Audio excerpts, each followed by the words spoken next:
যারা হয় আত্মীয় স্বজনে যে বিদেশ গিয়া সবে ভুলি যায়, বিদেশি লোকই টেকার পাওয়ার, বিদেশ গিয়া টেকার গন্ধ মিলে ডলার বা রিয়ালের গন্ধ মানুষের আত্মীয় স্বজন ভুলে যায়। এটা হলো ভুল ধারণা।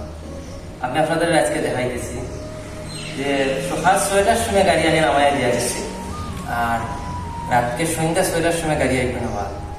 আর এটা দেশ নয় যে সকাল 8টা 9-10টার সময় কাজে গেলাম আর 3টার সময় আইলাম। আমি দেখাইতেছি, আপনারা সাথে দেখায়। এই দেখো ভাইগুলো দাও, এটা দেশ নয়। 1 মিটার 20 খাসি 1 লাখ ফিটিং করা লাগে, 1 লাখ মানে লাগে। যে বাংলাদেশে যে 10টায় গেলাম, 10টায় গেলাম 8টার সময় আইলাম, সকাল 6টার সময় আনিয়া দিব গাড়ি। আর রাতকে কোনোদিন 8টা কোনোদিন 10টাও হয়।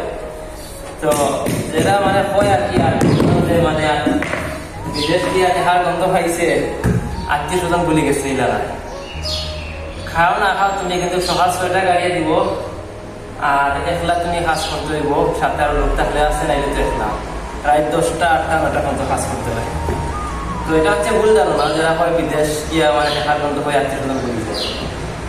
আর যারা আমার ফেসবুক ফ্রেন্ড সার্কেল আছে, অনেকে কমেন্ট করে যে শাহিন ভাই কতদিন পরে পরে কই যায়, আর শাহিন ভাই দেখি আপনারা সাপোর্ট করেন না, শাহিন ভাই দেখা যায় না। তো কেউ ভাববেন না যে আমার ভিতরে অহংকার। আসলে ভাই মানে কে বলব, সকাল 6টার সময় যাইছি, প্রায় 10-11টায় রান্না করে, আর আসলে ফেসবুকে সময় দেওয়ার মতো মানে অনলাইনে যে ফ্রেন্ড সার্কেলের সময় দেয়, এই সময়টা মিলে না। আর যে সময় দেয় আমি ওই সময় তো সবাই ঘুমোটা। সবাই